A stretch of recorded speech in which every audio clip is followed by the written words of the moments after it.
Donc alors on continue. Alors, bienvenue à ceux qui rejoignent l'émission. N'hésitez pas à vous abonner et à aimer la page, à aimer la vidéo, à commenter en dessous par rapport à tous les articles que vous avez entendus. Et donc on est parti pour l'article qui va être lu par un invité. Et aujourd'hui je reçois Monsieur Hans Lefour. Bonjour. Bonjour Monsieur Pedro, je suis très content de revenir. Oui, oui, bah, je suis très content de vous recevoir à nouveau, hein. Nous avons bien aimé la dernière fois votre point de vue. C'est intéressant. Et donc, nous avons le nouvel article de la France Orange Mécanique, fait par Laurent Berton. Et donc, je me suis dit que ça pourrait être intéressant de vous recevoir à nous. Oui, oui, oui, c'est très aimable à vous. Je suis toujours très heureux de venir pour lire un article. Bonjour aux auditeurs. J'espère que ça vous plaira la petite lecture. Moi, je m'amuse beaucoup à lire tout ce qui se passe dans votre France. Votre France. Oui, oui, c'est très très passionnant. Vous êtes fous en France, vous êtes fous. L'effet de diversité ne s'arrête jamais. Votre gouvernement est à genoux, mais vous aimez, vous continuez tous les jours. Ça me rappelle à chaque fois quand je regarde les histoires de mon grand-père qui me parlait des Français pendant la collaboration. C'était passionnant. Je n'aurais pas pensé qu'il pouvait y avoir tant de gens qui collaboraient comme ça. Bon, je sais que vous, ça fait dur, parce que nous étions un peu durs avec vous. Mais effectivement, c'est toujours très passionnant de voir. Très intéressant. Chun. Chun, chun, chun. Hmm. D'accord, bah merci hein, d'être là, hein. Donc je vais vous laisser lire. L'article est pas si long que ça, donc vous pouvez y aller. Alors, donc l'article, hein, c'est un zeste d'Orange Mécanique, hein. Vous savez, c'est un peu un extrait de ce qu'il avait fait de son livre La France Orange Mécanique. D'ailleurs, je m'inspire de ça pour ma rubrique, parce que c'est clair que c'est le cas. Et donc, bah, vous allez pouvoir voir, comme d'habitude, à quel point la France se fait violet, orange, bleu, toutes les couleurs, dans tous les sens. Donc allez-y, je vous en prie, monsieur Franz. Monsieur Hans, pardon, monsieur Le Four. J'y vais, d'accord. Alors, c'est un article de Laurent Oberton, dessin de Marceau et de Olivier. Marceau, oui, c'est un homme très intéressant aussi. Un zeste d'orange mécanique. Schön. C'est bon ça. J'adore le spritz. Le spritz, c'est quelque chose de magnifique. En France, les barbares ont un précieux complice, meilleur que tous les avocats réunis. Il s'appelle État de droit. Ça m'a l'air intéressant. Schön. Ceci n'est pas un fiasco. Qui se souvient de l'Océan Viking et de ses rescapés EES, EWWS? Une fois dans leur village de vacances, ces 234 exilés sauvés de la noyade ne devaient plus en bouger d'un orteil, ainsi que le juré Gérald Darmanin. Ah, je l'aime lui. Je n'ai jamais vu un petit me fait penser à celui dans Papy fait de la résistance, votre film assez magnifique. On dirait le gars de la Gestapo là, préférant déclencher l'incident diplomatique avec l'Italie plutôt que de cesser d'être le paillasson du Maghreb. Exactement. 10 jours, quelques fugues et décision de justice plus tard, il n'en restait plus que 2 sur 234. 2 autres ayant été expulsés. Les 230 autres, dans la nature, toujours selon Darmanin, les 2 tiers ne devaient pas rester. Plus personne ne sait où ils sont. S'il y a bien eu un naufragé dans cette affaire, c'est l'État français. Véran, rappelant à cette occasion que ce fiasco avait pour autre nom État de droit, ce qu'on savait depuis longtemps. Le fameux État de droit étant désormais convoqué comme justificatif de tous les désastres judiciaires et sécuritaires. Je crois que vous avez lu un article hier en parlant du Conseil d'État où un homme a été nommé et il a l'air pas très gentil lui, hein. Il veut aussi vous multiculturaliser à fond, hein. Monsieur Tuot, Monsieur Thierry Tuot. Il a l'air bien lui, hein, aussi. Je vais me marrer, je pense, avec ce genre d'homme. Alors, je continue, je continue. Saurez-vous deviner le point commun de ces affaires? Alors, il va enchaîner quelques faits de diversité, je crois. Je vais m'amuser. Ouh, c'est de la poésie pour moi, hein, je rappelle, hein. De la belle poésie. Donc j'y vais. Alors, ça va être horrible. Ce Congolais, déjà condamné à 2 reprises pour viol, Interpellé pour agression sexuelle à Rennes. CNews le 2-11 septembre.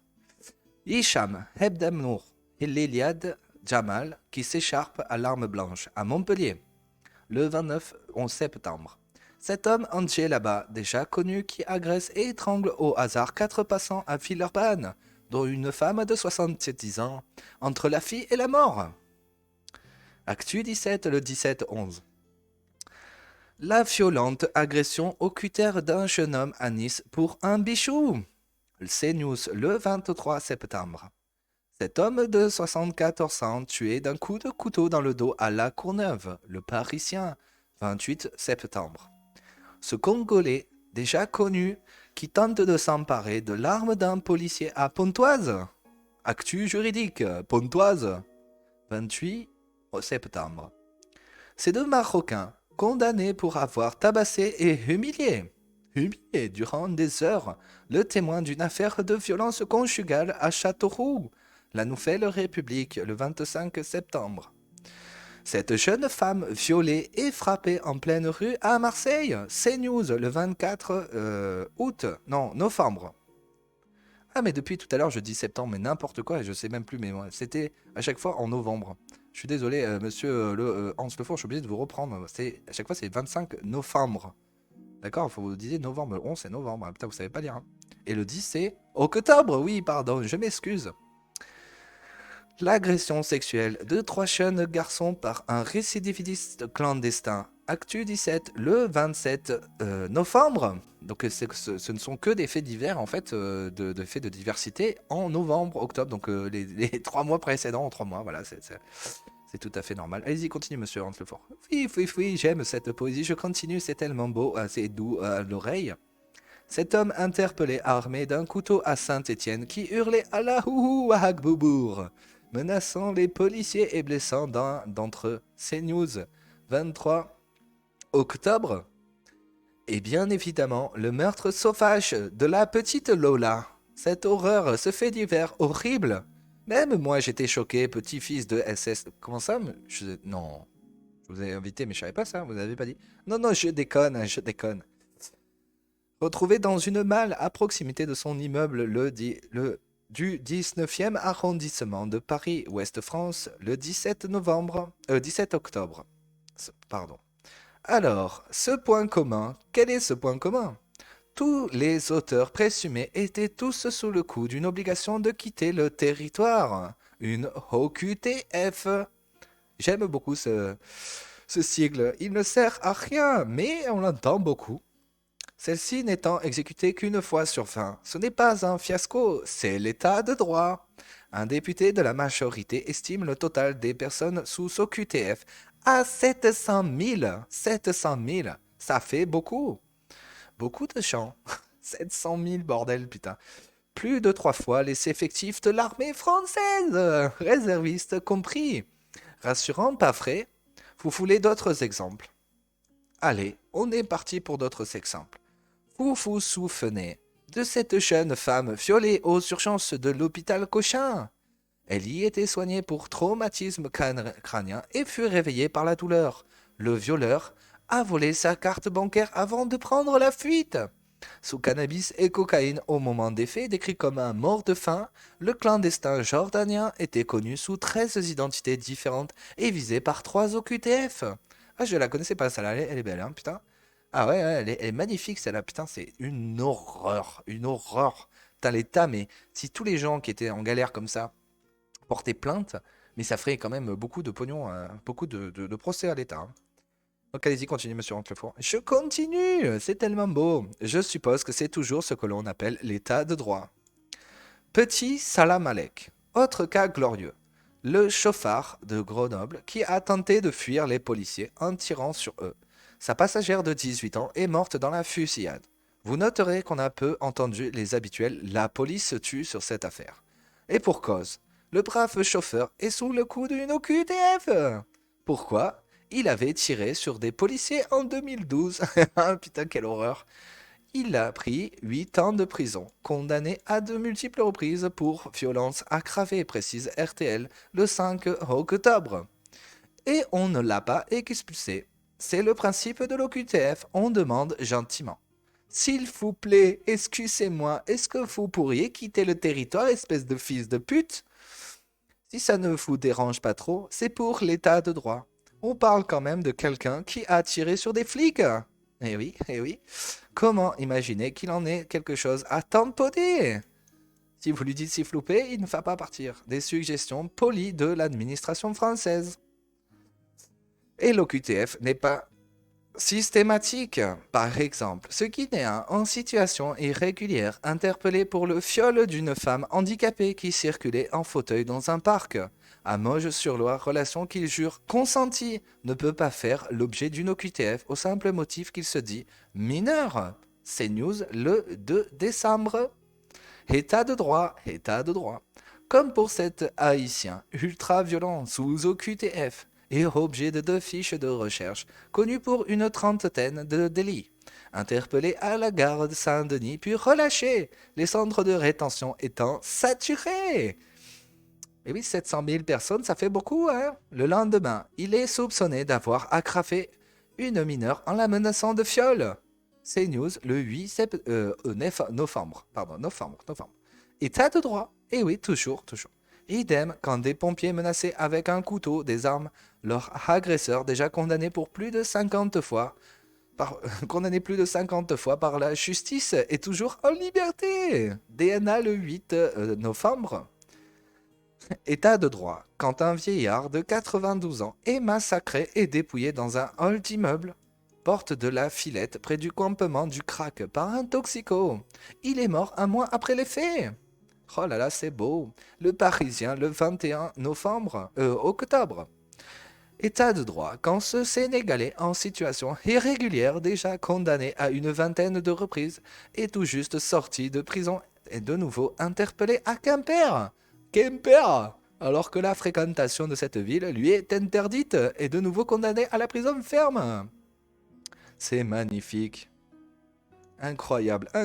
Cette notion que vous avez aussi d'avoir des gens multirécidivistes qui ont tué, violé, massacré, attaqué les flics. Et en fait, votre décision, c'est un OQTF, mais un OQTF du département, en fait. Le territoire du département. La personne est interdite d'aller dans cette zone-là ou voir cette ville. Je trouve que c'est magnifique. Des idées incroyables. Je crois que même une candidate avait proposé ça à la présidentielle. Elle s'appelle Pécresse.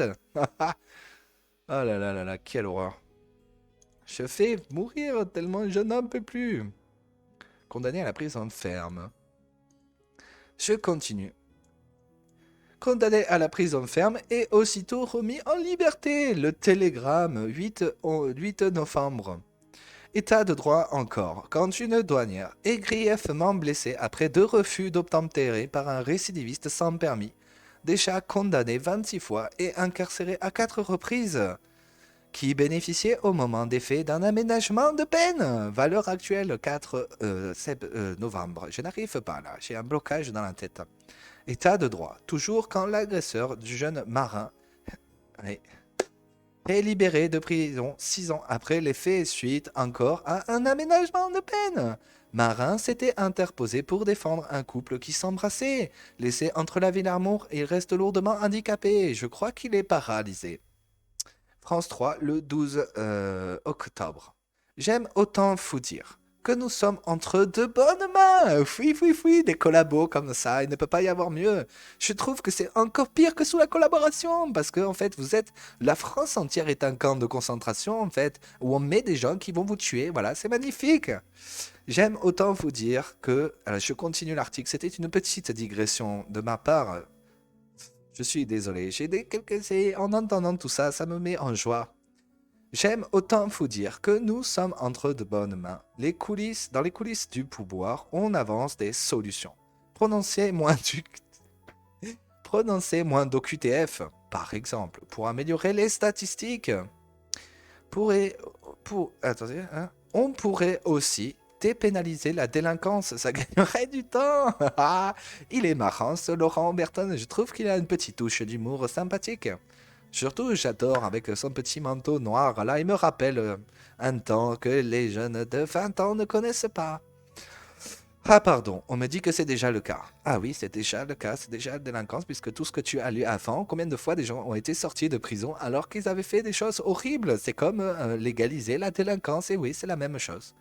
Moins d'une déchéance de nationalité par an, il est vrai que ça se dissuade.